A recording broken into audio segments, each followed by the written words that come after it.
What's up, everybody? You're listening to the Hustle and Flowchart podcast with your boys, Matt Wolf and Joe Fear. Check it. Yo, again, this is Joe Fear, and Matt Wolf is over there from the the Hustle and Flowchart podcast. Joe forgot the name of the show. Yeah, I don't know what my name is half the time, but it's presented by evergreenprofits.com. That would be our company, and it's pretty awesome. It has a lot of good free training if you go there. But you know what? That's not what we're going to talk about today. We're talking to Mr. Chris Mercer. He goes by Mercer. Yep. Not Chris, because there's too many Chris's. There's too many Chris's. So too many Joes. That's true. So I'm Too just many going to start Matts. calling you Fear. You're Wolfie. Fear and Wolfie. Cool. All right. So today on the Fear and Wolfie show, we're going to be talking to Chris about Mercer. Oh, sorry. We're going to be talking. Oh, I already screwed that up. We're going to be talking to Mercer about the most exciting topic on earth. I was excited at the end of it when my head was actually going crazy, but I was actually excited. Sorry, that was a bad way to intro. I didn't get excited until it was over. No, I was excited during the end of it. You'll hear me virtually, my head is exploding during one point of this episode. So that means actually I was distilling information because I'm not the metrics guy of this group. Matt is. Mm-hmm. So Matt loved this episode. Oh, yeah, I was nerding out. So Chris Mercer is the actual ninja of Google Analytics tracking, Google Tag Manager, UTM codes. And I know this doesn't necessarily sound super sexy when I say it, but Chris has a knack for making it sound simple and actually making these concepts easy to grasp. Mm-hmm. So if your business, you're kind of trying to figure out how to track, where are my sales coming from? Where's my traffic coming from? Which traffic is converting into sales? Trust me, every business has those same questions. And Chris Mercer helps us clarify how to figure out that information. And just to clarify, when I said my head exploding, that was in a good way. So I basically, like, the way my brain works is Matt nerds out on all these details and stuff. I kind of take that, but then I'd be like, holy crap, you could do all of this stuff with that now. I can go list about 100 ideas now of what we can do based off of this episode. So Joe loved this stuff. I did. It just took my brain a bit to click and be like, oh. So that's all. Let's get into it. Awesome stuff. Let's go. Hey, Chris, thanks so much for hanging out today. How are you doing? I am doing well. No complaints so far. It's been a nice, fun day here in Austin, Texas. Now, do you like to go by Chris or do you like to go by Mercer? Because I definitely hear people refer to you in both ways. Yes, that is true. But actually, I actually go by Mercer. That's the preferred method. Only because there's so many other Chris's in the world, and it's easier. Like, this is a true story. I was at an airport, actually here in Austin, going someplace else, totally unrelated. Some dude just screams out Mercer. Right? I know you're talking about me, so it just makes the whole thing 1,000 times easier. Yeah, no, that's call true. Matt Wolfie. Yeah, no, I like that. I actually answered a Wolfie. That was a nickname of mine in high school, but it seemed to have sort of disappeared after high school. Well, you didn't know Mercer and Wolfie sounds like a 70s TV show. Mercer and Wolfie. Yeah. I like it. With weird stashes. Matt already has a beard. But yeah. I can have a weird stash. You just won't be able to tell because it'll just blend into the beard. Right. But there you go. Yeah, I think when Joe and I actually had our very first YouTube channel ever, this is probably going back to like 2007 or something. I think we called it like Fear the Wolf or something, didn't we? Something dumb like that. Nice. But it was fun. As it should be. But anyway, let's go ahead and dive in, and people could so people don't just have to listen to us banter all day. Although that's pretty much what we do on this podcast. Right. Let's talk about how you got into what you're doing now, because I think when we first met, and this is funny because I think I said these exact same words to Ori when we interviewed Ori a little while back, was when we first met, we were fierce competitors. We absolutely hated each other because we were we both had I think we got into fisticuffs, fought over it because we both had courses on WordPress at one time. Yep. So wait, Mercer, you did too, huh? Yeah, we were frenemies, dude. The three of you, wow. No, in fact, funny story. Me and Joe and Mercer and Ori and David Gonzalez, we all went and got, I think it was like Thai food or something in Austin, and David Gonzalez made a comment about, like, I feel like I'm in the middle of the WordPress mega mind group right now because we got Ori, Matt, and Chris. At 3 in the morning or whatever it was. Yeah. Thai food at 2 in the morning. What could be better? That's what it was. Yeah. It was the night of one of the internet marketing parties, which I believe you're still involved in, right? Yeah. I mean, we're kind of like I always reference this as like a supporter, right? We're not quite a sponsor, but kind of an unofficial part of the team where we can sort of help support them along the way. They've done such an incredible job with that throughout the years. It's going on like 10 years now that he's been doing that. And I just it's like our give back, right? Like sort of helping with that community and helping bring people. Like when I first entered the internet marketing party, I knew nothing.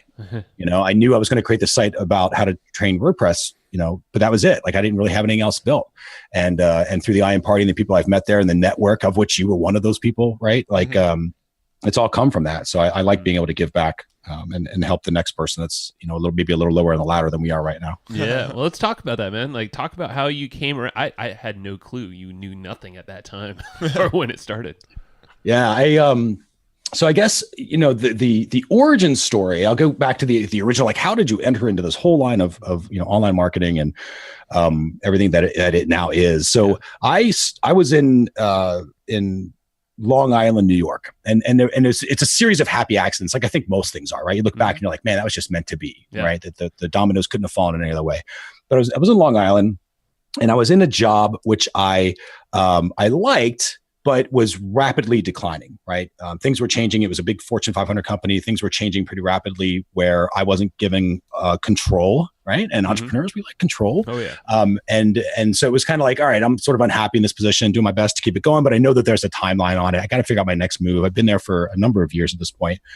And then so I look at this online marketing stuff through this young upstart called Tony Robbins. I don't know if you guys have heard of him or not. Never have. And he creates this Money Masters program, right? So initially, I'm like everybody else in the world. I'm like internet marketing scam, right? And then Tony Robbins instantly legitimizes it with this Money Masters thing. And I meet this guy called Frank Kern and all those other people. I'm like, okay, well, that's interesting. Like maybe there is something to it. So I actually suspend my disbelief and I start Googling with the intention of learning something as opposed to just being cynical about the whole thing all the time. Yeah. And I find John Chow and I find Shoe Money, right? All those guys back in the day. And they start, the big affiliate marketers. And so then all of a sudden they're promoting this thing called affiliate.com, which is the original launch. Yep. And I meet this guy, Mike Filsaime and Chris Farrell, at least online at this point. Well, I'm looking and I'm part of this launch and seeing the stuff and I'm super excited, right? Like everybody else is and learning this whole thing about internet marketing and affiliate.com and what it has to offer. And then I notice in the bottom of the email, it's like, Ronkonkoma in New York, which is 10 minutes. I kid you not, 10 minutes from where I live. That's right. And I'm like, that's weird. So I drive by to see if it's like a real space. It's actually a real office. It's not like a UPS store or something, right? It's like a real office. And I'm like, man, I wonder if so they did this little live broadcast where they were doing like Q&A during the launch with him and Farrell and Mike Filsaime and Farrell. And so they were, answering questions, whatever. I answered a question, kind of participating. They're like, oh, hey, we're going to mail you this pen as a gift. And I said, well, I'm only 10 minutes away. I'll come by and pick it up. Mike's like, yeah, come by and pick it up. So I actually hang out. I meet with them. I buy the McDonald's, which was my big claim to fame back in the day. So, and I still have to this day, I have that pen and that McDonald's receipt in a special little spot because I'm like, that's where it started. That's right. And here's what happened. I walk in there after work and I've had one of those days at work, right?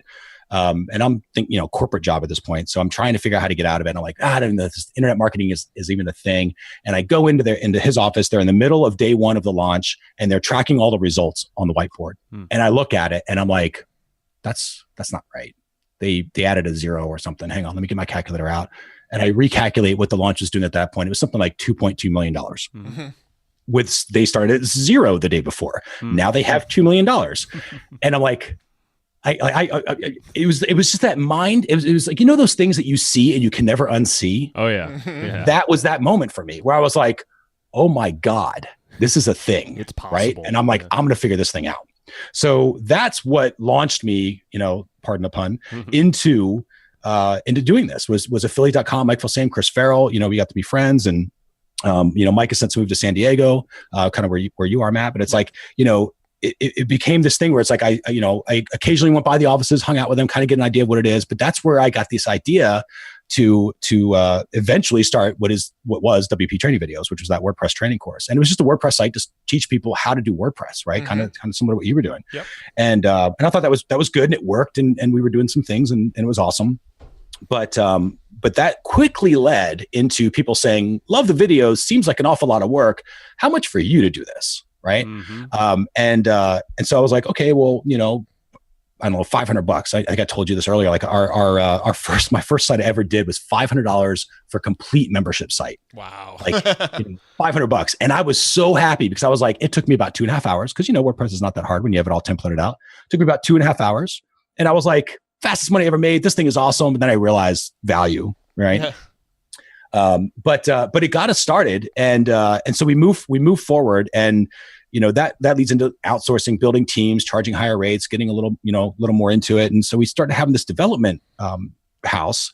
And then, something occurs to me like, okay, this is kind of a commodity, right? Like I'm getting outsourcers from the Philippines. I know how much this stuff costs. It's not going to take, other people do this. They do it better. We're probably not going to be the best in the world at this. It's not something I'm particularly passionate about. It's something I can do, right? But not something that I really even want to do on a daily basis, right? So it's not even that I'm looking for passion. It's just I want something I want to do, something that I enjoy doing. And it wasn't at that level for me.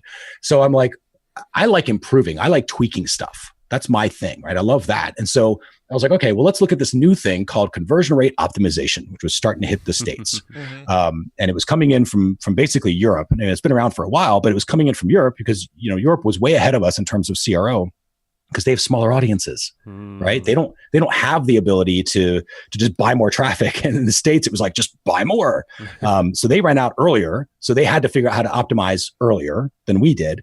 And so people were starting to see what they were doing in Europe and then applying a lot of the systems and processes here. So we started getting into conversion rate optimization, what they call CRO. Yep. And that led us into measuring stuff because we're like, well, if we're going to optimize a conversion rate, we need to know what the conversion rate is. So I started learning Google Analytics because I'm like, okay, that's a free tool. We'll go ahead and do that. So we pop into GA and when we're learning Google Analytics, and then I realized like, oh wait, this isn't even set up right. You have to do this other thing to make it do what you need it to do and give us a useful truth, not just its version of what's going on, but actually something we can do something with. And we got good at that. And we started showing other people what we were doing. And in terms of tracking traffic or in terms of the setup and something called cross-domain tracking and all the other things that go into a proper implementation of that particular platform. And then people started just referring back to us and say, okay, all of a sudden it's like the conversation switched from improve my conversions to show me again how you set that goal in Google Analytics. Show me again how you're using tag managers to do that thing again, right? Like all of that stuff. And then it was like, well, can you show my friend? And I realized like in an instant, it was another one of those little lightning moments where you're like, this is the direction we need to go. Because nobody's talking about how to measure your site.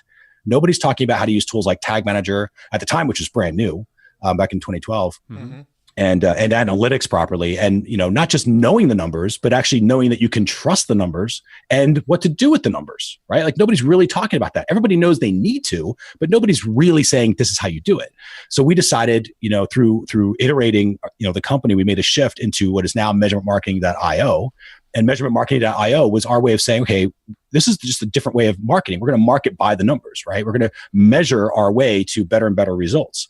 And helping the measurements and that basically the language of the market is coming through these numbers, right? We're learning to speak the market's language, and we're basically asking them over and over, what do you like? What do you not like? Where do I need to start focusing on? Should I improve my offer or should I improve the lead on the sales page? Right, that sort of stuff, and being able to do that through measurement marketing was kind of what brought us down to where we are now.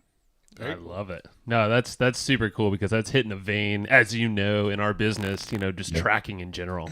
I mean, I feel like that's everyone, even if they don't think about it, which they should. Yeah. No, and your story, it's funny how sort of how many parallels there are to sort of our story. I think, you talked about Traffic and Conversion Summit. I think Joe and I have actually been to all of them, including all the early ones in Austin, back when there was like 200 people there and they were teaching all the black hat strategies that really nobody should ever be talking about from stage, but they were. You know what I'm talking about. And affiliate.com was actually one of the first launches that I ever participated in. I partnered with Josh Bartlett to help promote that, and I think we actually hit number 2 on the leaderboard. So that's actually a launch that that's fascinating. That stands out in my mind as like one of the defining moments in my journey as well. Well, that's when I actually, right after that launch, I was doing video production and then started working with Chris Farrell. And a little bit with Mike Phil-Same as well. So it's like, got to meet those guys. So wow, right around small that world, man. That's what it's really, I love this business because it is such a small world with things like that, with a lot of crisscross, and everybody is so uniquely different. Oh yeah. right? There's never like two of the same people. Yeah. You know, it's man, I love that. That's awesome. And like you said, Joe and I are both in San Diego here, and in the beginning, Butterfly Marketing was an ebook that Mike Filsaime put out, and there was a little script attached to it that you could buy as well, and that was actually a pivotal point in my career when I read that stuff, the concepts of viral marketing that he was teaching inside of his Butterfly Marketing course. And so Joe and I, we had like a great respect for Mike Filsaime and what he taught really early on. And now Mike Filsaime's a buddy of ours down the street in San Diego that, we'll go and have a drink with from time to time. So it's just, that's cool. It's just been this amazing journey, and that came full circle. And it's so cool to see. And, you were right there along those same lines with us. So it's, I love those stories. Yeah. And I'll tell you, man, that this is for the person who's listening to this podcast going, man, I missed missed the timing. It's like that happens every day in this market, in this world, right? There's always for Mike, it was somebody else, right? Yeah. So there's always that. Exactly right. Yep. I love it, man. Yeah. I don't know how many times I look at people that I'm like, man, this person's only been in the industry for 2 years, and look how far they've skyrocketed in those 2 years. So you're right. There's new Mike Filsaimes, new Frank Kerns, new Jeff Walkers, popping up every single day. New Mercers, which is dangerous. That, I don't know if we want that. No, I'm just kidding. I mean, that's one of the reasons, like when it comes to networking in our podcast and going to events and stuff, we just try to meet and get to know as many people as possible, because a lot of those people are going to be the next Mike Filsaime, Frank Kern, one of those big name gurus in the industry. So, I've always found it very, very important to somebody who's just starting out today versus somebody who's been doing this for 15 years to sort of talk to them and treat them in the same way that, they've got stuff that they can teach me. I've got stuff that they can teach them. And it's just so important to treat everybody in that similar way. Mm-hmm. Yeah. Yeah. That's absolutely true. Yeah. Absolutely true. So let's get into the nerdy stuff. Well, I'm curious, and this is just for those listening who might not feel that they're ready to start tracking, or they just don't know where the hell to start. What would you recommend as someone like that? Like from step one, they have a product, offer, a website, traffic, all that fun stuff. So if you're just starting out, I think number one, use analytics. Like that's a given. Use Google Analytics. Make sure that's on your page. There are lots of measurement tools, but everything always comes back to analytics, right? It's the original. It's the one that's the largest. It's the one that's got the biggest amount of resources behind it, right? Google's pretty committed to this product. Yeah. So I would definitely use it, and it consistently gets better and better and better over time. Now, go ahead. Sorry. I was going to say, so that's the first thing. But if you are, and a lot of people kind of do that, either to a plugin or something else that has it. But if you are, maybe you're just, you're starting out, you have analytics, and the question becomes like, okay, what do I do with all that stuff, right?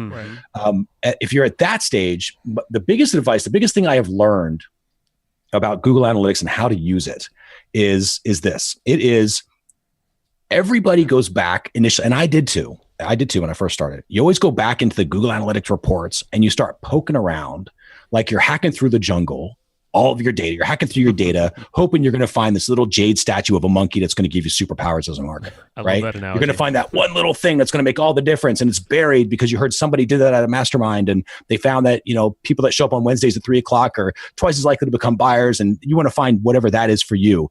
And when you do that, you've already lost the battle.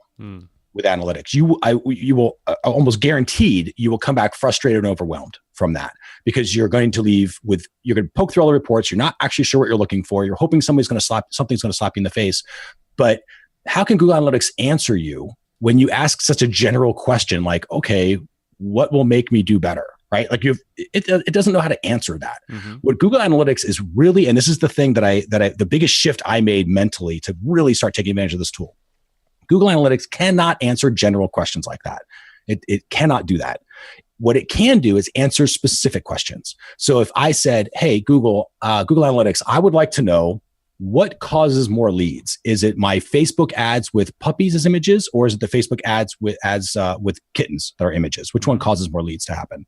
Which one is, the probability is going to be higher? Google Analytics can answer that if I teach it that information. Google Analytics can answer things like, what is the top blog post last month? Right? Very specific question. It can answer that. So from a mental sort of shift, which I think is where you get the most leverage, right? Especially when you're starting out, is making these mental mind shifts. This mindset is going into Google Analytics with a specific question in mind. And the way that you know it's specific is you think about, okay, if I go to Analytics and I say, what's my top blog post from last month? What am I going to do with that? Right. And this is before you even open Analytics. Then you think, okay, what am I going to do with that? Let's say it says that, the one that I did about t-shirt is the best one. Okay, well, if I know it's the best one, then I'm going to go back to that blog post and I'm going to look for different ways to optimize for the traffic that's coming through there so I can get a better result. Right. And now I've built my plan. I know I'm going to go to Analytics. I'm going to ask a specific question. It's going to return with a specific answer. I'm going to take that answer and I already know what I'm going to do with it, which is I'm going to go optimize that blog post so I can get a better result from it. So that's what I go. And I go back to Analytics. Hey, what's my top blog post from last month? It says it's the one you did about t-shirts. I'm like, great. Now I'm going to go back to my t-shirts and optimize. I can take it a step further and say, well, okay, of my top 10 blog posts, which one brought me the most leads, or which one caused the most affiliate links, right, to go out, or whatever it is I'm tracking. And then again, Analytics will tell me that. Now I can go and say, okay, great. What's different about those blog posts versus the ones that are lower on the list? Maybe it's just, oh, wow, you know what? Most of the ones that are doing well, they have above the fold links. Maybe that's what's causing it. And so I can start optimizing and I can learn how the markets interact with my site and improve things. And that's how you use analytics. So I think that's from the beginner base level. Even experienced people sometimes make that mistake of just diving into the data because it feels good to be covered in data, right? Because you feel like you're doing something, but it's nothing. It doesn't actually help you. It's asking the specific questions, getting specific answers, and then knowing what you're going to do with those answers ahead of time. I love it, man. And then I really love that, hey, what's different with this thing that's working really well?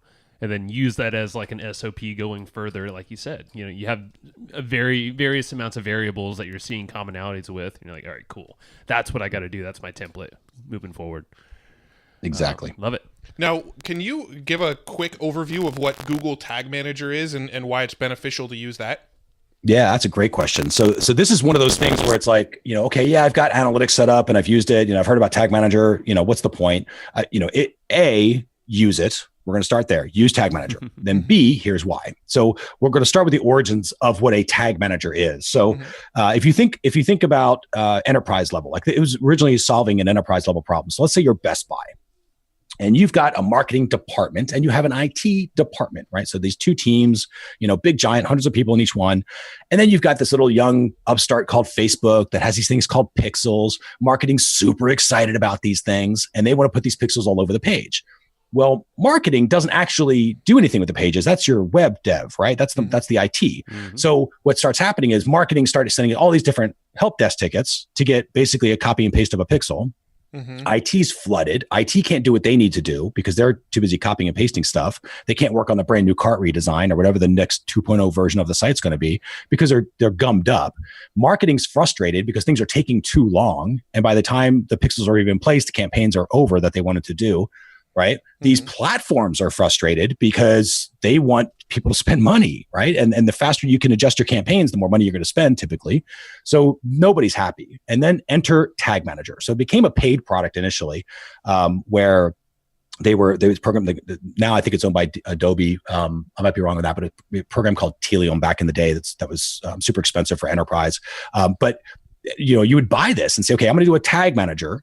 And what that did is it gave marketing, it was made for the marketing team, and it would give marketers the ability to manage the tracking that was happening on the site. So that was kind of what it was made for. So instead of having to go to the dev all the time, you say, hey, here's your Tag Manager. You fire your pixels whenever you want to fire your pixels, like do your thing. And then tag, all of a sudden, dev, you don't have to rely on, you're not gumming them up. They can focus on bigger and better things, and you can take care of the simpler stuff. That was the overall thing that it solved. Right. So essentially, it's like you're putting a one piece of code on the website one time, and then that one code, now somebody else can control what sits inside of that code.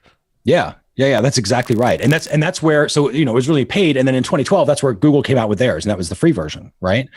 So Google came out with Google Tag Manager, and that's exactly it. You put a piece of script on the page, just like you do with analytics or, anything else that you put in for tracking. But instead of putting in analytics and Facebook and everything else on your page, you just put Tag Manager on your page. And then you put Facebook, analytics, and whatever else you're tracking in Tag Manager, in Google Tag Manager. And then you tell Tag Manager basically what to do and when to do it. That's really it. And it's a pretty simple interface. It's something called tags and triggers. And the tag is, here's what I want you to do. So for example, the tag might be, I want you to go report to Facebook that a lead just occurred, right? Go tell Facebook this person is now a lead, or that this person just purchased something for $27, right? That would be the tag part. And the trigger part is, when they hit my thank you page. And so you can tell Tag Manager, whenever somebody hits my thank you page, then go tell Facebook a lead just happened. Or whenever they make a purchase, go tell Facebook what the amount was that they purchased, total. Oh, and by the way, go tell Google Analytics all the details of the purchase so I can see it in my e-commerce reports. And that's what Tag Manager does really, really well. So it doesn't store anything. And it's very different from Google Analytics. That's a popular question we get is like, so do I go to Tag Manager to go see my reports? Like, it doesn't do any storage. What it does is it monitors the situation, right? It's like the gatekeeper. So it witnesses all the behaviors that are happening on your page. And then based on your instructions, it tells the platforms behind it what they're supposed to store. So it'll tell Google Analytics certain things. It'll tell Facebook certain things. It'll tell AdWords certain things. And it's open to anything. So we have Infusionsoft. So we have it tell Infusionsoft certain things. We use PayPal. So we have it tell PayPal certain things. So Tag Manager becomes that gatekeeper. If you've ever watched, like who hasn't, right? But the Lord of the Rings, right? Where that dragon dude is coming down and said, "You shall not pass." That's how I think about Tag Manager. I can right? see that. Where it's like, this information's not going to go to Facebook because I don't want it to go to Facebook. So, but I will tell Google Analytics. Case in point, I'll give you kind of an interesting use case that we ran into. Facebook, I don't know if you know this or not, but Facebook is incredibly aggressive when it comes to claiming credit for stuff, right? And this is where you go back to Ads Manager and it says, "Oh, this ad generated $14,000 worth of sales." And you're like, Google says that you generated $300 of sales. What's up? And what sometimes happens is, let's say you have a strong email traffic with your own internal list. So what'll happen is, they saw the ad. Maybe you have an aggressive Facebook ad where you're hitting the exact right audience, and they see the ad in their news stream. And I say see the ad in quotes. So it's like viewed ad, right? And then you send an email later that day that says, "Hey, go buy this thing." And they all do, and they buy from your email. Well, Facebook's going to claim view through credit if it's within that 24-hour period, and say, "Oh no, look how much money we just made you." And it's like, well, no, it's probably not that. It's probably the email that caused that sale, right? And analytics will say that. It'll say the email caused the sale. So what we did is with Tag Manager, we can control when Facebook gets told a purchase happened.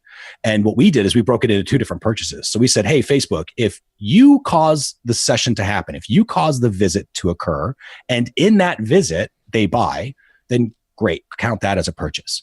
If, however, they're just exposed to Facebook and some other traffic source actually causes the visit and the thing to occur, in this case, the purchase, then we're gonna still give you credit, but we're gonna call that a brand assist." And so we fire back a pixel that says brand assist, so that we can see in Facebook and say, okay, well, how many purchases, which we know are kind of that last click attribution. And then we can say, okay, well, how many did you actually assist in where maybe you helped us out with a little brand boosting or recognition or, reach or impressions or anything like that. And so we can break out a little better of how Facebook is actually helping or not helping a particular campaign. And it's entirely because of Tag Manager. Wow.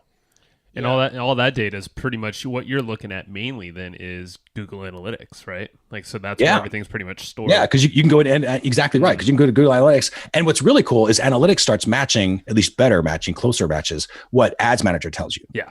Got right. Because that's the trick. It's getting all the platforms to agree, because they're all going to be slightly off. Right. That's just a normal thing, because they measure differently, but they should be within the same neighborhood, right? So. And that's what we're looking for. So we try to get them to that particular point, and that tool helps you an awful lot in doing that, because everybody gets told the same information at the same period of time.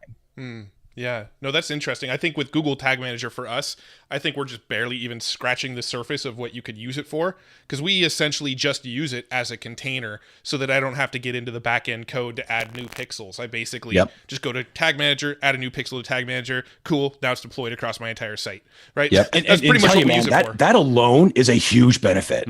Like I can't tell you how much time saving. Just the amount of time you can save doing that is a huge benefit. You're absolutely right to start there.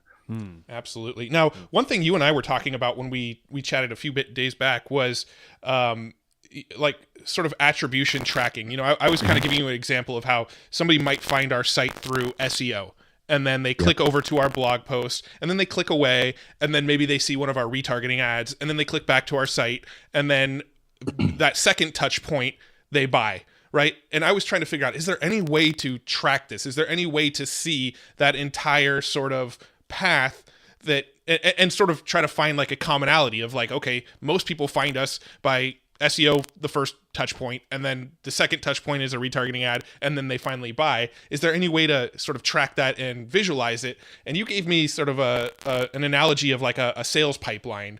And I was wondering if you could kind of re-explain that again, both because I sort of lost little intricacies of that explanation, but B, for our audience. Yeah, definitely. So, so first, there is something in Google Analytics called the multi-channel funnel reports that most people don't use, but is powerful. So number one, in order for any of this to be useful, you have to be tagging all of your sources of traffic. Have to. Right? Something called UTMs. You can Google those. Lots of blog posts out there on how to do that stuff. But you have to be tagging all your traffic sources so that Google Analytics knows what you mean by your email or by Facebook paid ads or by AdWords or LinkedIn or whatever. So you want to make sure you control all that. Then in the multi-channel funnel reports, it's actually built to show you exactly what you're just asking for, which is, okay, show me the path that somebody followed in terms of traffic touches, the different sources they touched along the way from point A to, of initiation when they first came to the site to becoming a goal achieved or a purchase, right? Some sort of e-commerce transaction. But what happens is you end up having this, you don't see like, here's the path to do. You see, here's this single path. Basically, it's like, and I think this is the analogy we talked about before was we were going through, if you're looking at a bunch of fish going down the river, right? Some of them generally, each individual fish is going to really have its own path, right? And what that report does is it shows you each individual fish. It shows you all the different users and all the different visitors that are coming through and all the different paths they're going through. And it's like, okay, let's say you had 400 different users on your page in that particular date range you're looking at. You're going to see 400 different paths, generally speaking. You don't see like, 98% of the people just do this. In other words, you don't get your simple answer that you're looking for. Right. All you get is overwhelmed and confused because you're like, well, this doesn't tell me anything, right? This tells me a lot of people did a lot of stuff that eventually got them to a purchase. So it's not useful. So the way around that was, and really that's a challenge because everyone's trying to solve what you just asked. Everybody is. And so my thinking is maybe, just maybe, we're asking the wrong question. So instead of what's causing the sale, the question is, how do we define a sale? And we associate it to what I would do if I was kind of like offline again, back in the corporate world. If I was, I was a sales manager. So we lived off pipelines. And so you'd have to have a prospect pipeline. And the way we would track that is we have lots of different traffic sources pushing people into the pipeline and different touches, whether it be phone calls or emails or visits or, ads, right? Whatever else is trying to get them through the pipeline. But what we would do is we'd measure in stages. So essentially the sale, instead of the sale kind of quote unquote becoming the purchase of a product, maybe we think about it in terms of the different sales that have to happen to go from somebody who doesn't know you at all to purchasing, right? So we could say, well, the first sale that I'm going to make is awareness. And that's my sale. And that could be a goal that you set up in Google Analytics, an awareness goal. And again, Tag Manager, helps with this stuff to really get that down. And I could say, I could define awareness as somebody who came to my site. Doesn't really matter for how long. They just showed up, right? Page view, done. Maybe they bounced off, whatever. At least they were aware. Then the next stage, the next sale might be engagement. Right? So let's say engaged with my messaging. So let's say I'm sending them to a sales page. I've got awareness people who come to the page. Then I've got engagement, which is my next sale. And then engagement is the people who are actually literally engaging with my message. They're maybe scrolling down about halfway through and they've spent at least 30 seconds on the page, right? We're going to trigger a pixel called engagement using Tag Manager. It's actually easy to do. So then we're going to trigger that little pixel to fire back to Facebook, let's say as an example, to say, okay, great. Now I want to tell Facebook and actually all my ad platforms that now they are an engaged person, right? So I record that in Google Analytics. Great. Now they're engaged. So let's just stay, with those two stages. So you've got awareness and you've got engagement. Well, it's a lot easier now because there's not 75 different traffic sources between point A and engagement. And there's not 75 different traffic sources between point A and awareness. It's easier to tell what's moving the needle when it comes to making people aware, right? Because there's less steps in between. So now I can say, oh, well, you know what? SEO makes them aware. I get most of my awareness through SEO. My engagement tends to come through Facebook because I remarket those people now. Because again, you can create custom audiences, right? So I can fire an awareness group of people. I can go to Facebook and say, and AdWords, right? And say, let's remarket back to those people who are now aware of me and get them to engage. And then once they engage, that's the whole point. I'm going to send a blog post and content and see what they engage with. I'm going to get them to engage. Once they engage, they go to the next stage, which might be become lead. So then all of a sudden, when they engage and I hit that sale, now all my marketing messages switch to not trying to get them to buy anything. It gets them to become a lead. And so then you target all of your marketing around different products or white papers or checklists or whatever else, mini courses, right? Something to get that email address and get them to really become on your list or however you're defining a lead. And you continue the process up through ultimately purchase and promoting and whatever else. So, but the trick is with that is instead of asking, okay, what caused the lead to happen? You already know what is your best traffic source for awareness. You know your best traffic source now for engagement. You know your best traffic source to move them to a lead.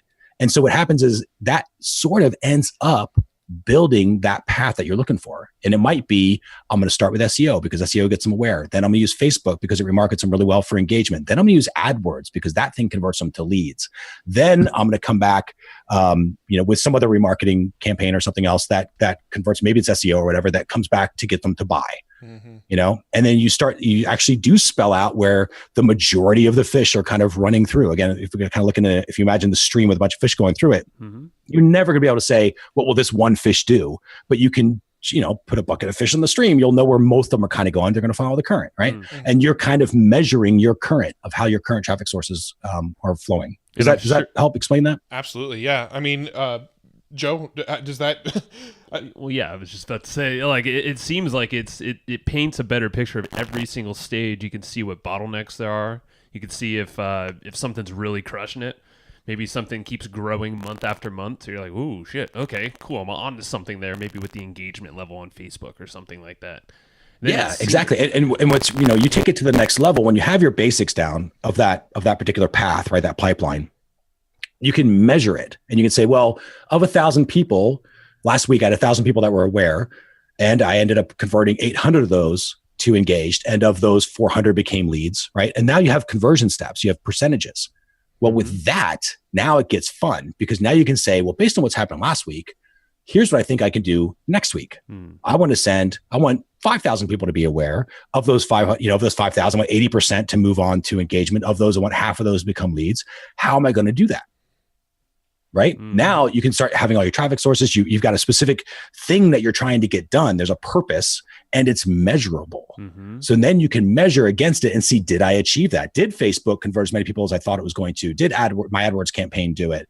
And now you know where to optimize because you're going to see where you messed up, where you missed the mark, right? You might say, based on last week, 50% were maybe converting to leads from Facebook. Next week, 50% are going to do that too. And I'm going to scale my campaign. I'm going to put $10,000 a day instead of $1,000 a day. And then all of a sudden Facebook, just comes back with nothing. It's a dud. Right. And you might see that in the leads and be like, okay, that's our optimization point. What happened? And then you start asking better. Now you know the question, at least maybe not even the questions asked, but you know where to start asking questions around, right? So you start, man, did something change with the audience? Right? Was it because we tried to scale and we freaked out the algorithm? Right. Was it that they're just not scrolling down like we thought they were? Maybe they're spending time, but they're not scrolling down, and that the engagement level wasn't where we thought it was. But it allows you, the numbers will guide you at that point. And remember, the numbers are coming from your own market's behaviors, right? You're just tracking those behaviors.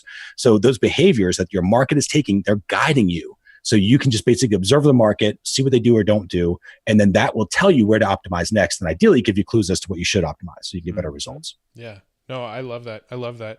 And, I think, so the struggle that we tend to have, and I think you and I chatted about this a little bit in the past, is, we've got the people that, so right now we'll generate a bunch of sales on like an affiliate product. So we do a lot of affiliate promotions. You and I talked about that last time. And with our affiliate promotions, we have a really hard time knowing exactly what thing moved the needle the most, because we're pointing everything to a sales page, but we've got SEO to a sales page, we've got Google ads to a sales page, we've got Facebook ads to a sales page, and for whatever reason, we can never totally make the numbers just tell us that story.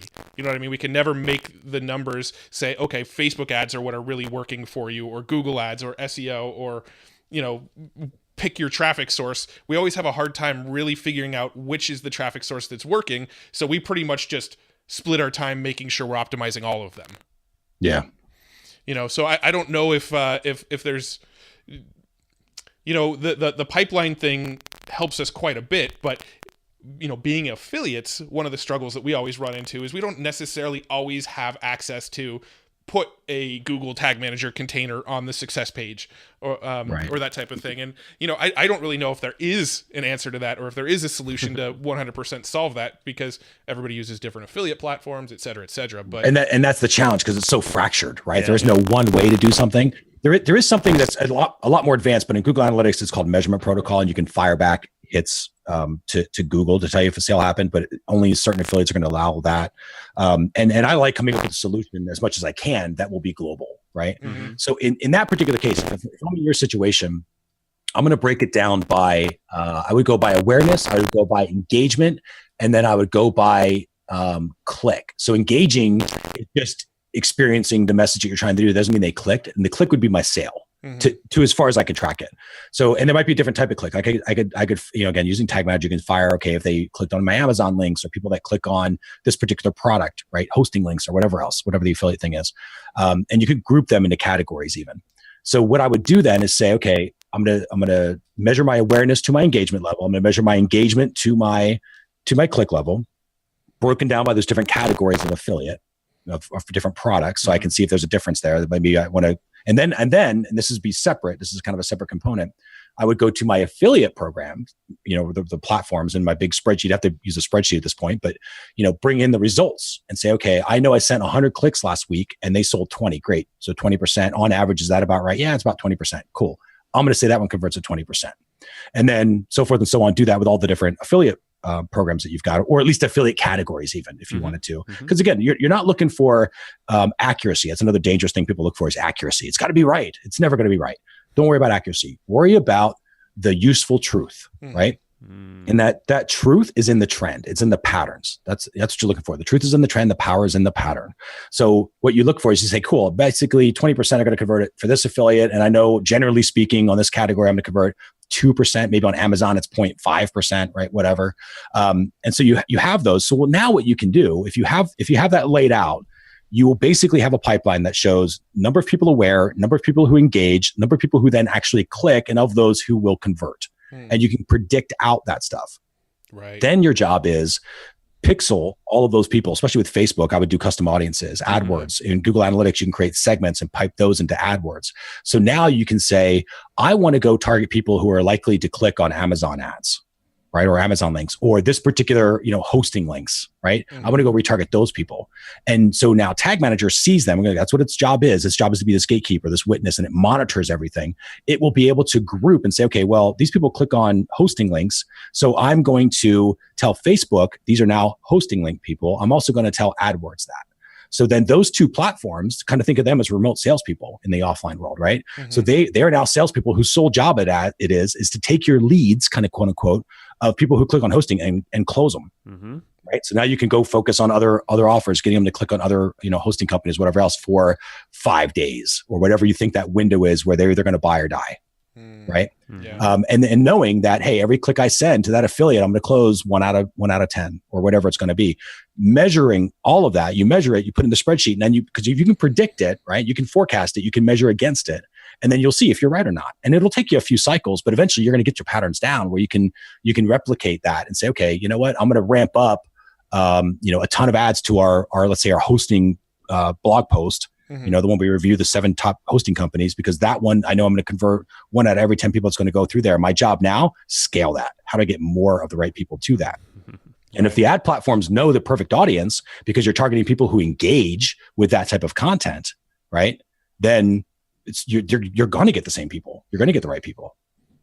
I love it. Yeah, we need to map that out, Matt. Yeah, because I'm like, okay, we have a lot to work with there. Yeah. Yeah, I mean, it's definitely it's making my head spin a little bit, because it all makes sense, but the actual implementation of that all and actually building it all out is a little less straightforward in my mind. But and you know what, to your point, it is. It totally is. Like, this is the part where you're like, oh no, it's easier than said that. Yeah, totally. Like, you're going to get confused and overwhelmed initially. Here's why. Because it's the same thing as if you were watching me on YouTube ride a bike, right? And I do this cool backflip, 360 degree turn, whatever. And you're like, man, I get that in theory, but if you put me on a bike, there's no way I could do that, right? Like, I have no idea how to do that. Yep. And that's what's happening right now, right? I'm talking about all this cool stuff that you can do because I know how to do it. I'm practiced. I know, right? And you're kind of like, man, I get it. Like, it's cool and it sounds awesome. I have no idea how to build it out. That's exactly where you're supposed to be, with this stuff. So don't feel bad. Like, that's perfect. The goal is to never be able to unsee what we just talked about and go, man, I can track a pipeline. I just got to figure out how to do it now. Step 1, use Tag Manager if I'm not already. Step 2, how do I tell Tag Manager an engaged page view just happened versus a regular page view?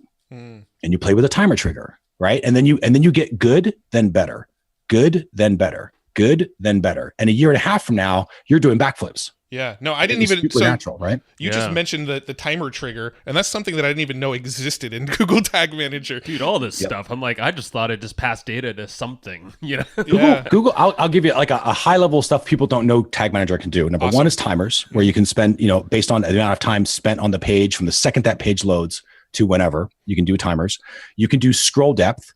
So that's a built-in trigger now. Didn't used to be, but this came out in November of last year. Wow. November of 2017. So it's relatively new. It's another thing. Tag Manager constantly changes. It always grows. I love it. So it's a fantastic tool. But now you can do scroll depth. So you can say 10% of the way, 50% of the way, 100% of the way, right? Yeah. And YouTube videos built in. If you have a YouTube video that you're embedding on your site, you can say, did they click play? Did they pause? Did they complete the video? Did they watch 2 minutes of it? Did they watch 50% of it? Dear God. And you can trigger stuff based on that. Imagine what you could do if you had an affiliate video that was sitting on your page, you embedded it, it was on YouTube, and you could target people who just like came to the page and left and said, cool, they're junk.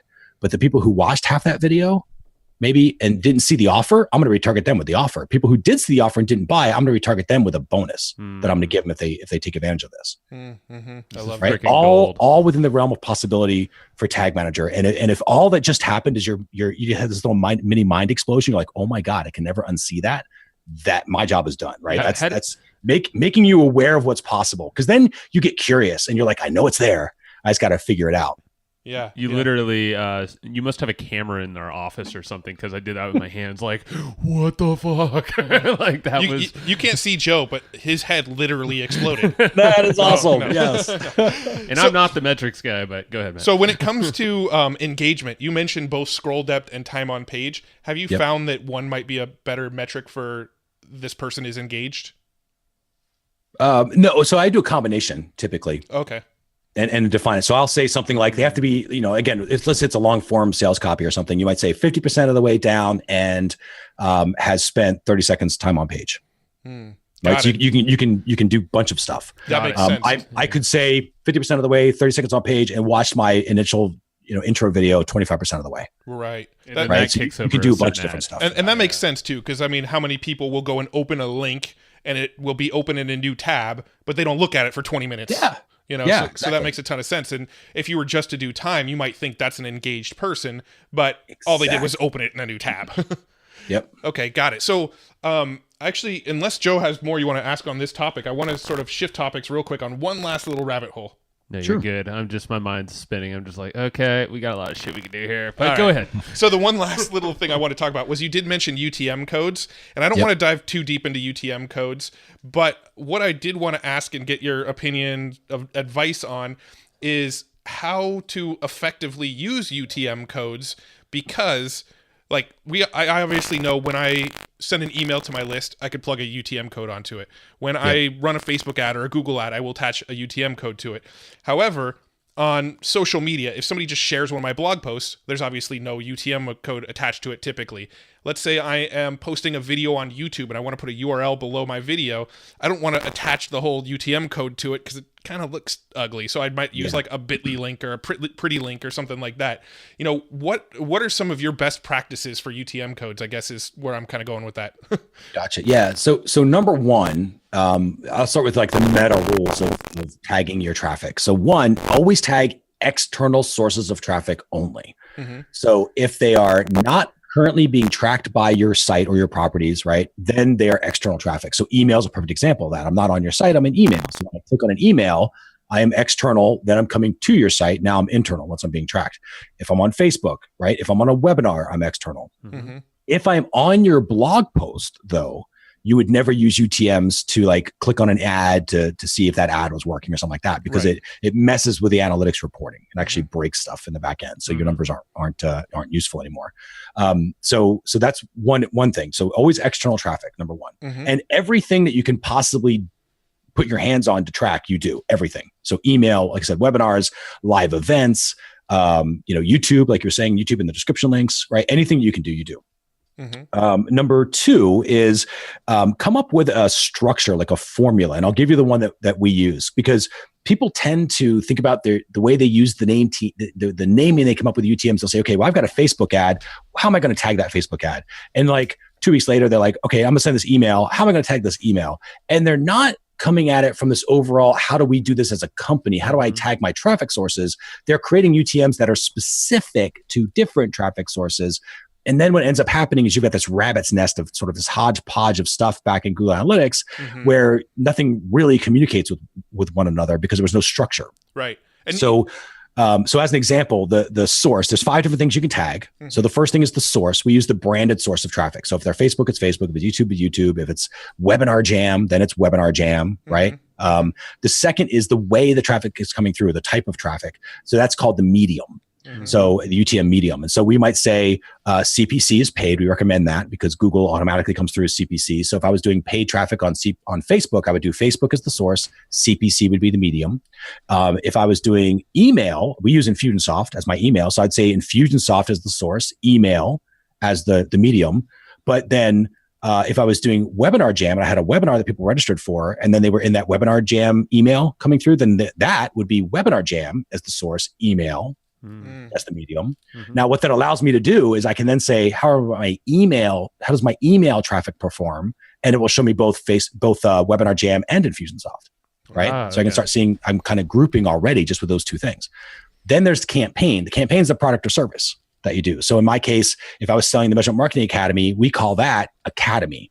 Every bit of traffic or content that we're pushing people toward, all those, if it's there to push them into Academy in any shape or way or form, it has Academy as the campaign tag. Because then in analytics, there's a report called campaigns. I can click on my campaigns report. I can go to Academy and it will show me all my different sources of traffic that are pushing toward Academy. And I can drill down and find out what specific details are working or not in order to sell more of my Measurement Marketing Academy. So that's why we keep it like that. We don't do stuff like 20% off or, this is the spring sale, because that stuff fractures everything. Then there's term and content, and that's where you can put in differentiators. So like if it was an email, I could put in the subject line of the emails is typically what I do in the term section. And the content is the differentiators. So going back to that question we asked way back in the beginning, if I went to analytics and I said, how well, puppies versus kittens. I've got 2 different ad sets. Everything's the same offer, same headline, same content. One's images of puppies, one's images of kittens. Which one is better for me to create a lead? If I went to analytics to ask that, I would put IMG, right, for short for image, IMG-kitten or IMG-puppies in the content section of that traffic tag for those two different ad sets based on whatever they were. Puppies would get tagged with img-puppies. Kittens gets tagged with img-kittens. I tell analytics, and here's how you know the difference between the two. One will have group of, show me all the people that are coming in through this kitten images, show me all the group of people coming in through puppy images. Now show me the goals that were achieved to become a lead. And it will tell me instantly which group is better. Right. So right there is sort of your UTMs. Now to take it a step further, now that's the stuff you can control, like ads manage, right? Ad manager, you definitely want to do email, dead giveaway, right? Anything you can hyperlink and kind of where they're kind of somewhat not cloaked, but kind of, right? Yeah. Where you can't quite see it. They don't look as ugly. Absolutely do that. The rest of the stuff we use either to your point, PrettyLink Pro. So we use that a lot as a plugin in WordPress. And so we'll do, measuremarketing.io/whatever. So here's a case in point. So when we do guest blog posts, right? So if we're working with digital marketer and I want to know the digital marketer sent me traffic, the about the author link goes to the website /DM.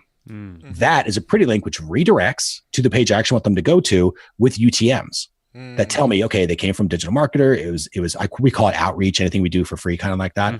I would do the same thing with this podcast. I would say, so where can we find out more about you? I could say, well, go to measuremarketing.io//hustle. And so anybody goes to measuremarketing.io/hustle gets redirected to the page that says, hey, thanks for listening to my podcast on, Hustle and Flowchart or the Hustle and Flowchart podcast. Happy to help with any questions you have. In the meantime, here's a few articles you might want to be interested in finding out more information on, or here's my thing that you came to sign up for. And it would have UTMs that would say the name of the podcast. So we would put Hustle and Flow, the medium, I might put podcast, I might call it outreach, right? But I can define that the traffic came from this podcast in that particular instance. Same thing with YouTube. Now, if I did, outside of PrettyLink, we do vanity URLs for link shorteners. So we have measure.tips. And so I might create on the YouTube video, I'll say measure.tips/ goal setting or whatever, right? I don't know that one already exists, but I'd say measure.tips/ goal setting if I did a YouTube video on goals. And then I'd have you go there. Now we do it for Facebook. So I have a Facebook Live that we do. We have this Facebook group called Measurement Marketing Essentials. It's like free Facebook training, right? And so on there, I'll give a little 5-minute lesson. Then at the end of that, I'm like, hey, if you're interested in the academy, go to measure.tips/academy info. Well, that link goes and actually is UTM'd to the sales page, but it's UTM that shows me they came from the Facebook group. Now, of course, that's going to totally mess up if everybody on this podcast does that, but that's okay. You do it so you can see what I'm talking about. But you'll see the UTMs up there say Facebook, and it'll say share. And the reason it says share is the medium is because I'm not paying for it. Right. So now I can see my shared Facebook traffic versus my paid Facebook traffic. And is it causing sales or not? Should I keep doing this or not? So there's that. And then finally, this is the holy grail, right? Like if you guys said, hey, I just got off the phone, you got to go check out this site, and you just took my site and shared it, right? Without UTMs, what would happen is it would come through as Facebook referral in Google Analytics. It wouldn't be UTM. It would show as a referral source, which is kind of analytics way of saying, hey, they came from this third party site, right? I don't know exactly who did it or what, but I know they came from Facebook. And that's like the best case worst scenario, right? Where it's like, okay, well, at least I know they came from Facebook, and there is going to be an element of that. Yeah. But I think about that in terms of my almost like my viral component. Like the more people that are talking about me, hopefully through that channel, that's how I read that traffic source. So if that starts going up higher and higher and higher, awesome. But there are things you can do, like with a plugin. Maybe you've got a video of some sort underneath, let's say a sales page, video of some sort, and it says like, oh, click in the Facebook comments below and then share this page, right? And you could set that up sometimes to share the page with UTMs that show that the page is being shared by that particular plugin. So there's lots of things you can do. Again, part of it, the first part is just knowing you can, knowing that it's a thing that you can do. Then it's good, then better. Good, then better. So get the basics in place and then be like, hey, can we do this? And you start talking to people, right? Reaching out to people in different groups or whatever, but just sort of saying, okay, how do you guys do this? How do you guys handle that question of tracking, a Facebook share or something? And you'll find people have come up with nice, cool, creative ways. And there's stuff that we do today that we may not do tomorrow because it didn't work as well, and we iterate it, right? So, so that happens too. But that's why I like it, because I get to constantly tweak and play. And I think very much to your point, Matt, for sure, we're both teachers. We like teaching stuff, right? We like learning and we like teaching.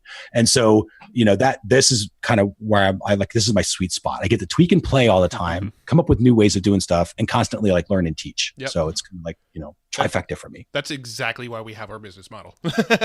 Now, so I have a couple quick questions. So first of all, here's a pro tip that I learned the hard way, is that your UTM codes are actually case sensitive, because when I get inside my Google Analytics now, I have traffic from both Facebook capitalized and Facebook lowercase. So can I give you the fix for that? Sure, that'd be great. Okay. So yes, absolutely. Big giant. So again, meta rules on UTMs. Everything's lowercase. Just teach everybody that. Keeps it easy. Do dashes where there's spaces, right? So if there's a space that somebody's trying to UTM and then just do a dash or something, don't do underscores, because they kind of look like spaces sometimes in the Google Analytics reports. And never use punctuation. Right. Got it. So make sure that that's not in there. But then in analytics, and I like sort of like planning for the inevitable, failure of humanity when they go to UTM stuff. That's going to happen. Or maybe it's a plugin that just capitalizes it and you can't change that. So what you do is there's something called filters in Google Analytics. Now, this is something I would say definitely Google if you're just starting out with it, because they are the most useful, most powerful feature of analytics. They're the most dangerous, though, because they permanently alter the data in your analytics for the view that you're looking at. But you go into your backend of analytics and into your view section, in the admin section, you will see something called filters. You can create, if you go to the advanced section, I believe it is, you can go and create something called a lowercase filter. And you can say whenever source comes through, campaign source, push it lowercase. Then you create another one. Whenever medium comes through, push it lowercase. Whenever campaign name comes through, push it lowercase. Whenever term comes through, make it lowercase. And whatever the content is, make it lowercase. And then even if they did do title case or all caps or whatever, accidentally, it would still come into your view as lowercase and everything starts getting combined going forward. So it doesn't fix the data that's already in there, but it does, at least going forward, keep that from happening. Yeah. No. And the other thing to do that with is your search term. Because if people are searching on your site for stuff, you can track that in analytics too, something called site search. And so people would look for Matt Wolf with a capital M, capital W. Other people are going to look with Matt Wolf with a lowercase m, lowercase w, right? And so you want those to be the same thing. So you push those all lowercase, and that way your searches come through with a little more useful version of the truth. Very cool. Very cool. Last question about UTMs, and then we can wrap up. Now, do you always use all 5 UTM variables? Yes. Okay. And really the reason I do that is because I'm a big believer in systems. And the most dangerous thing to a system is the exception, right? Mm-hmm. Because that becomes the slippery slope. And you start going like, well, you know what, in this case, like, so for example, I have personal emails. So let's say you and I were going to do business and you were buying one of our, higher level consulting packages. At this point in time, it's you and I talking. I will send you a link and the official link gets delivered by my personal email. I UTM that as the brand, which is Mercer at that point. So the source is Mercer. The medium is still email because it's coming through email. The campaign would be whatever the product is, like private guided training or certification or whatever the high level thing was. Then I would put in term and content. Like at that point, I know everything I need to know, right? Because there's not that many of them. So it's easy. I get it. I just need those 3. But if I practice to not use them, I will eventually not use them someplace else. It's like a slippery slope for me. So I believe in the discipline of just putting in term and content, and I'll just put like personal email, because it takes an extra 2 seconds. And for me, it's like an insurance policy because then I never have to hear one of my team members say, well, yeah, but that other time you didn't use them. So I thought that was kind of the same thing. And I'm like, well, no, it's not, because this shade of gray is different than your shade of gray. And now the whole thing falls apart.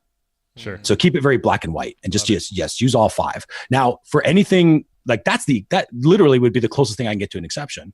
And I still use all 5. I'll just duplicate the names of them or something.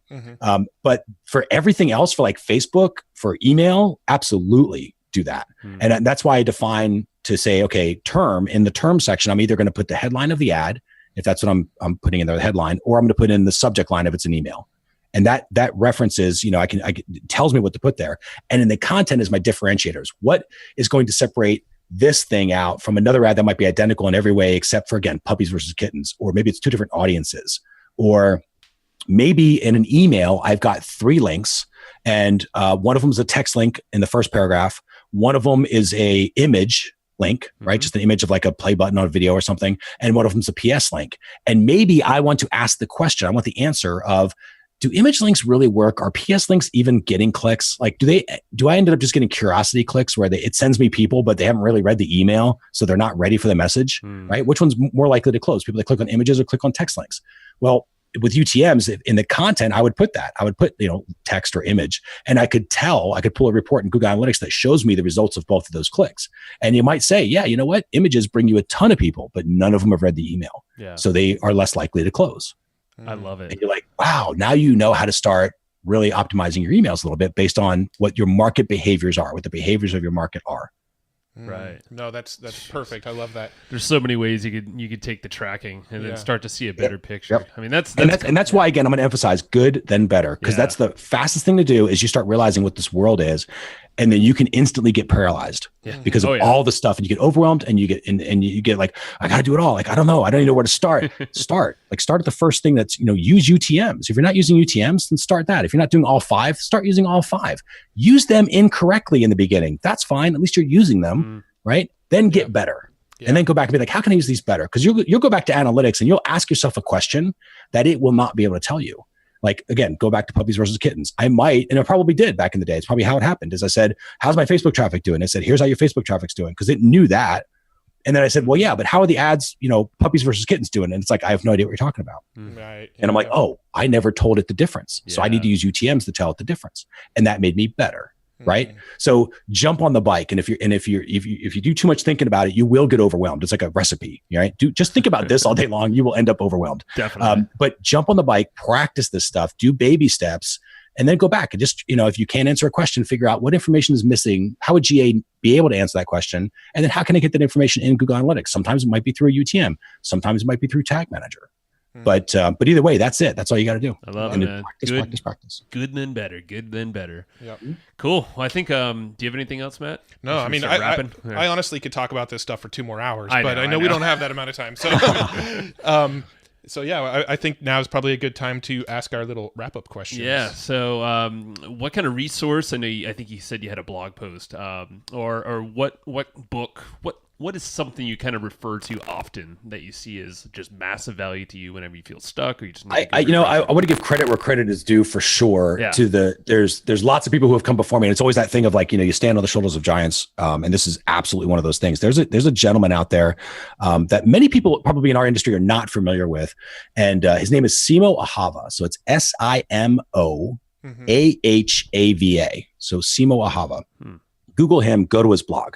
Now he's very, very technical in the types of stuff that he writes, but he is by far one of the most generous people when it comes to Tag Manager and helping people learn this tool. And he does a lot of advanced stuff. So he'll help, basic stuff for sure. But he's really, really good at, and this is why I just, love this guy and the stuff he puts out there, because he also likes making Tag Manager do backflips, right? Like he likes taking this tool to the next level and showing people what is possible with it. And he's always out there defining what the limits are for guys like me. And so I think going there and understanding, like, that's where I learned initial click tracking, right? Like that's where I learned the baby steps. And now he's doing way higher level stuff. That's beyond my skill set, right? Currently but I don't need to answer those questions quite yet that he's helping, but I know that it's out there. And I like going to his blog because he'll show the new stuff that's coming out. He'll play with it. He'll help you practice with it. And it will force you to become better at using those tools. And so, that's credit where credit's due. That's where I learned a ton of my stuff. And he's kind of in the Google Tag Manager community. He is absolutely known. So the faster that you know that guy, the better you are when it comes to using that tool for sure. Very cool. Yeah, we'll make sure to link up his blog in the show notes as well, so that anybody listening could get easy access to it. Very cool. All right, so the last question: where can people go learn more about you and what you do? Where would you want to send them after this show? Well, we talked about earlier, so why not just do this? We're going to do measurementmarketing.io/hustle. Perfect. How's that? So measurementmarketing.io/hustle will take you right to the page. And you'll actually be able to see UTMs in action. So you'll see exactly how all that tracking's happening and how we're tagging the traffic coming into the site. And then, you'll be remarketed on Facebook. Perfect. I love it. As you should be. Yeah. Hey, awesome, the best way to learn marketing is to see the best in action. So. It's exactly right. It's another pro tip about UTMs. Now that you know they're a thing, because they show up in the URLs for those who are not used to where they are. You can look in URLs, you'll see them, UTM_medium, UTM_source. Click on your emails and see how people are using them. And a lot of times you're going to be like, wow, that's never going to work for them. Like, especially as you get good at this, you'll be like, they have no idea what's going on in their company. The way they're tagging stuff tells me they have no idea. But yeah, you definitely learn stuff that way. Have you ever actually looked around at some people, maybe, or some marketers out there? All the time.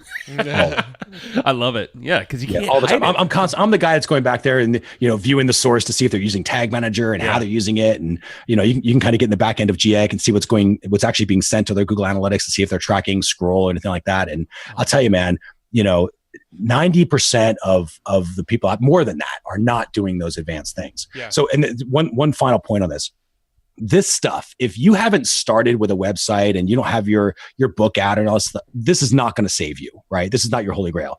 The offer, nothing beats an offer. You craft that offer, you make a great offer to the marketplace.